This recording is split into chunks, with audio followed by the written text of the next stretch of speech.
സതീശൻ കുറച്ചുകൂടി പഠിക്കുന്നതല്ല തെളിവാരാക്കും. അഴിമതി ആരോണം ഇങ്ങനെ അങ്ങ് ആക്ഷേപം പറഞ്ഞിട്ട് പോകാൻ പാടില്ല. ഈ നാട്ടിൽ ആരെങ്കിലും ഈ റേറ്റിംഗ് ഏജൻസിയുടെ ഈ റിപ്പോർട്ട് വായിച്ച് 1000 രൂപയുടെ ഷെയർ ഈ കമ്പനിയിൽ എടുക്കുമോ? റിസർവ് ബാങ്ക് അംഗീകാരമുള്ള ഷെഡ്യൂൾ ബാങ്കുകളിലോ അതുപോലുള്ള NBFCകളിലോ നിക്ഷേപിക്കാൻ പാടുള്ളൂ. അവയ്ക്ക് AA റേറ്റിംഗ് വേണം. ഇത് പൂർണ്ണമായിട്ട് പാലിക്കപ്പെട്ടിട്ടുണ്ട്. ഇന്ത്യയിലെ ഏറ്റവും പ്രധാനപ്പെട്ട 2 ക്രെഡിറ്റ് ഏജൻസികൾ AA മതി, AA+ റേറ്റിംഗ് ആണ് റിലയൻസ് കമേഴ്ഷ്യൽ നൽകിയത്.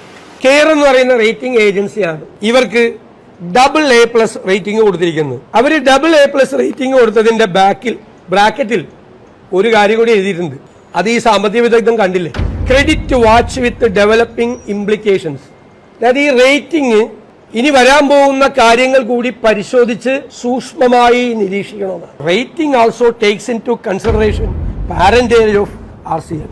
മാതൃ കമ്പനി ഉണ്ട് ഇവര്, ഈ RCFLന്റെ റിലയൻസ് ക്യാപിറ്റൽ ലിമിറ്റഡ് ആണ്. ആ മാതൃ കമ്പനി ഇതുപോലെ അപകടത്തിൽ നിൽക്കുന്ന കമ്പനിയാണ്.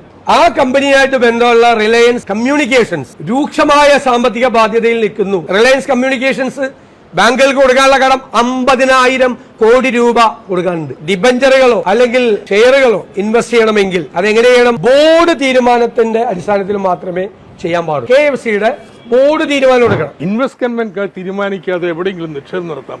അതിന് ഇൻവെസ്റ്റ്മെന്റ് കമ്മിറ്റി ഉണ്ട്. ആ ഇൻവെസ്റ്റ് കമ്മിറ്റിയുടെ ചെയർമാൻ കൗശിക് സാറായിരുന്നു. നിക്ഷേപം നടത്തിയ ഡേറ്റ് 26/4/2018. ബോർഡ് കൂടിയത് 18/6/2018. അതായത് ഈ നിക്ഷേപം നടത്തി 2 മാസം കഴിഞ്ഞതിന് ശേഷമാണ് ബോർഡ് കൂടിയത്.